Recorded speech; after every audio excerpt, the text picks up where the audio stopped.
नमस्कार, capital TV में आपका स्वागत है। भ्रष्टाचार मिटाने जो लोग मैदान में आए थे वही भ्रष्टाचारी निकले। देश के साथ धोखा, जनता के साथ धोखा, और अब ये कानून और एजेंसियों को धोखा देने में जुटे हुए हैं। रोज कहते कि हम कट्टर ईमानदार हैं। शराब घोटाले में संजय सिंह ईडी के हत्थे चढ़ गए।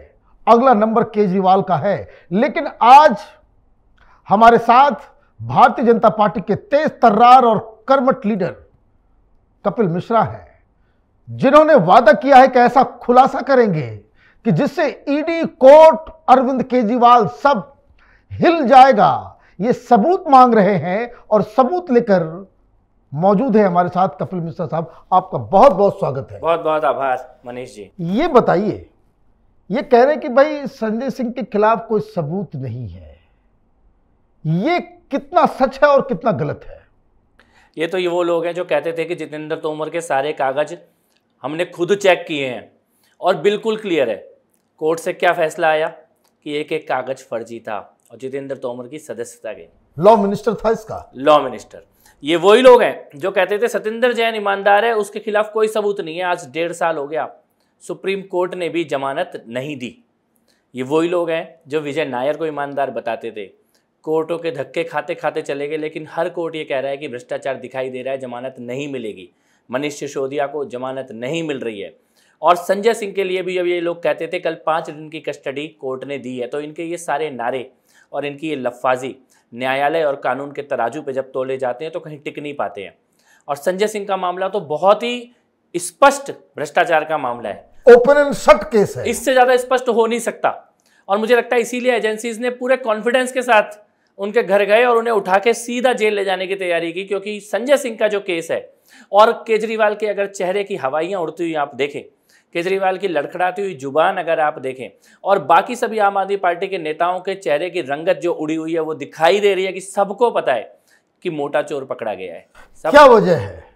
वजह बहुत स्पष्ट है, मैं आपको बहुत सिंपल लैंग्वेज में वजह बता देता हूँ। हाँ। और एक नाम आपके सामने रखता हूँ, विवेक त्यागी।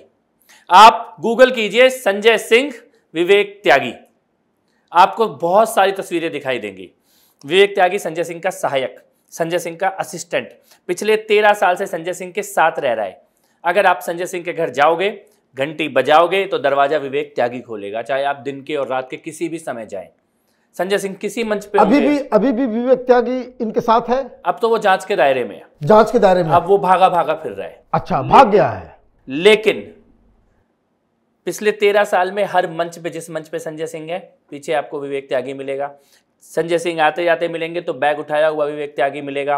संजय सिंह के घर पे आपको विवेक त्यागी मिलेगा और संजय सिंह के वीडियोस मिलेंगे जिसमें संजय सिंह ये कह रहे हैं कि विवेक त्यागी तो मेरे साथ काम करने वाला एक गरीब परिवार का लड़का है, ईडी उसकी जांच क्यों कर रही है। ये अभी 4 दिन पहले का वीडियो है संजय सिंह का कि ईडी विवेक त्यागी की जांच क्यों कर रही है। तो मैं एक नाम आपको याद दिलाना ध्यान में ला रहा हूं, विवेक त्यागी। अब इस नाम का दूसरा पक्ष, दिनेश अरोड़ा की शराब की कंपनी। दिनेश अरोड़ा की शराब की कंपनी में बिजनेस पार्टनर बनता है विवेक त्यागी, कागज पे, ऑन पेपर। ये गरीब लड़का है, ये गरीब लड़का इसका बक्सा उठाता है, इसके बैग्स को उठाता है, संजय सिंह साथ में रहता है, साथ में रहता है, हाँ, सहायक है। वो दिनेश अरोड़ा की कंपनी में, शराब की कंपनी में, शराब के बिजनेस का पार्टनर बनता है, कागज पे, ऑन पेपर वो उसका पार्टनर है। और जिस दिन वो पार्टनर बनता है उसके बाद दिनेश अरोड़ा की कंपनी को दिल्ली में शराब के ठेके मिल जाते हैं सारे। तो अब मैं आपसे पूछता हूं कि ये भ्रष्टाचार सामने दिख रहा है कि नहीं दिख रहा है खुल के? ये तो सारी कंपनियां संजय सिंह की है। ये तो त्यागी एक बौना, एक कठपुतली है जिसको सामने रख दिया इसने। संजय सिंह के सहायक को कागज पे इस्तेमाल किया जा रहा है, लेकिन असली बिजनेस पार्टनर है राज्यसभा सांसद संजय सिंह, शराब की कंपनी का बिजनेस पार्टनर है। इससे बड़ा भयानक सच और क्या हो सकता है कि आपने अपने सहायक को बिजनेस पार्टनर बनाया और उसी कंपनी को दिल्ली में शराब के ठेके दिलवाए। और उससे भी बड़ा एक और सच, विवेक त्यागी के बिजनेस पार्टनर बनने के बाद, ये तो डेट कागज पे है ना सारी, विवेक त्यागी कितनी तारीख को बिजनेस पार्टनर बना और दिनेश अरोड़ा ने फेसबुक पे मनीष सिसोदिया के साथ कितनी तारीख को फोटो डाली, ये सारी मनीष सिसोदिया के साथ मीटिंग, केजरीवाल के साथ मीटिंग, ये सब विवेक के बिजनेस पार्टनर बनने के बाद शुरू हुई दिनेश अरोड़ा की। दिनेश अरोड़ा ने सारी चीजें सोशल मीडिया पे डाली हुई है कि आज संजय सिंह मेरे घर लंच पे आए, आज मनीष सिसोदिया मेरे घर आए। तो ये पूरा तमाशा सबके सामने। और उसी दिनेश अरोड़ा की कंपनी को, उसी कंपनी को जिसमें विवेक त्यागी पार्टनर है, उसी कंपनी को दिल्ली में शराब के ठेके दे दिए गए। और शराब के ठेके के लिए आपको याद होगा कि इसने जो शर्त लगाया था कि जो वही शख्स, वही कंपनी इंटर कर सकती है जिसके पास कम से कम 5 करोड़ रुपए एज ए फी डालने की हिमाकत हो। और ये कह रहा है कि ये गरीब लड़का है, इसको हमने बुलाया। तो अब इसका मतलब है कि इसका मतलब है राज्यसभा सांसद संजय सिंह शराब के ठेके में पार्टनर है और इसीलिए ईडी ने उठाया है। बिजनेस पार्टनर है उस शराब के ठेकेदार का, शराब के माफिया का, जिसने दिल्ली में ठेके खोले। डायरेक्ट संजय सिंह है इसका, इसके अलावा और कोई मतलब नहीं होता। और ये खुला भ्रष्टाचार है। और मैं आम आदमी पार्टी के नेताओं को बार बार कह रहा हूं कि केवल एक सवाल का जवाब दे दो, विवेक त्यागी दिनेश अरोड़ा की शराब की कंपनी में बिजनेस पार्टनर कैसे बना? इस सवाल में सारा भ्रष्टाचार छुपा हुआ है। इसमें संजय सिंह का भ्रष्टाचार भी छुपा हुआ है, सिसोदिया का भ्रष्टाचार भी छुपा हुआ है और केजरीवाल का भ्रष्टाचार भी छुपा है। कोई भी आम आदमी पार्टी का नेता इस एक सवाल का जवाब दे दे कि विवेक त्यागी पार्टनर कैसे बना। ये सर्वेश नाम का व्यक्ति, इसकी चर्चा हो रही है, ये कौन है? ये सेम है, ये दोनों लड़के संजय सिंह के सहायक, संजय सिंह के साथ रहने वाले सर्वेश और विवेक त्यागी।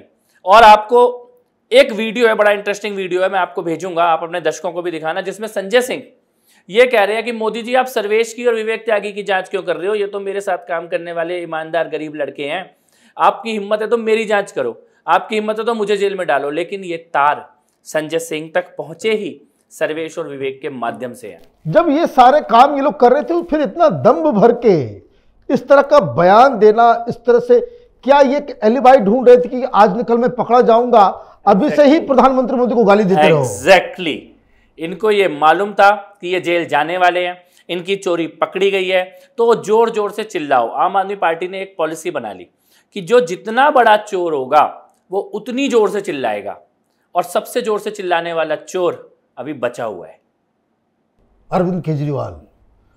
ये बताइए, शराब घोटाले में 3-4 चीजें हुई हैं। एक, जो एक्साइज सेक्रेटरी सी अरविंद ने कहा कि जो पॉलिसी बनाई गई वो केजरीवाल के घर में केजरीवाल ने वो ड्राफ्ट हमें दिया जिसको लेकर के बनाया गया, उनके रिजर्वेशन थे, दबाव डाल करके ये नई पॉलिसी बनाई गई, तो उसमें डायरेक्ट इन्वॉल्वमेंट मुख्यमंत्री का। दूसरा, ये दिनेश अरोड़ा ये भी कह रहा है कि संजय सिंह मुझे मिलवाने ले गया अरविंद केजरीवाल के पास और वहां उसने 32 लाख रुपए कैश वहां उसने केजरीवाल को दिए। बिल्कुल। तो अब इसका मतलब यही है कि केजरीवाल के सामने तो अब कोई ऑप्शन नहीं है, ईडी का अगला निशाना जो है वो केजरीवाल ही होंगे। ऑलरेडी एक बार इनको बुलाया जा चुका है पूछताछ के लिए। अब मैं आपको ये बताता हूं कि जो ये लोग बोलते हैं कि भारतीय जनता पार्टी फंसा रही है, मैं कहता हूं क्या भाजपा का कोई नेता गया कोर्ट में कि केजरीवाल ने भ्रष्टाचार किया, रिश्वत ली है शराब घोटाले में? क्या भाजपा का कोई कार्यकर्ता गया? नहीं। कौन गया? दिनेश अरोड़ा। कौन है दिनेश अरोड़ा? जिसके साथ संजय सिंह लंच कर रहा है, डिनर कर रहा है, पार्टी कर रहा है, घर में जा रहा है, आ रहा है। कौन है दिनेश अरोड़ा? जिसके घर में मनीष सिसोदिया जा रहा है मिलने के लिए। कौन है दिनेश अरोड़ा? जो केजरीवाल के, तो यानी कि ये तो तुम्हारी आपस की चोरी थी जिसमें रायता बिखर गया और सारा सच दुनिया के सामने आ गया।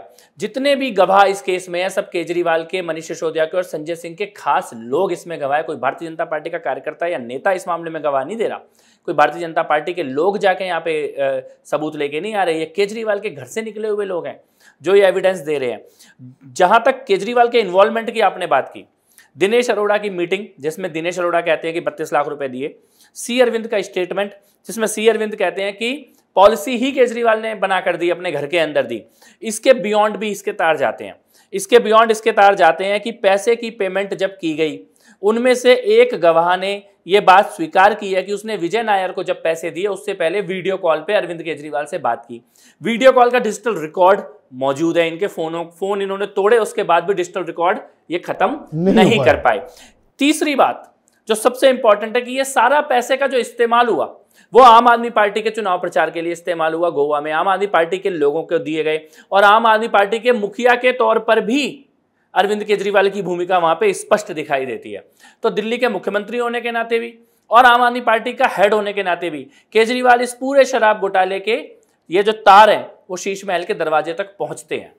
एक बात बताइए, कल सुनवाई चल रही थी सुप्रीम कोर्ट में मनीष सिसोदिया के केस में, वहां मनीष सिसोदिया के वकील अभिषेक मनु सिंघवी ने कहा कि विजय नायर एक छोटा सा वॉलंटियर है, उसका कोई ज़्यादा नहीं है और उसको आप, वो मेन कल्प्रिट है विजय नायर, आप मनीष सिसोदिया को के पीछे पड़े हुए हैं।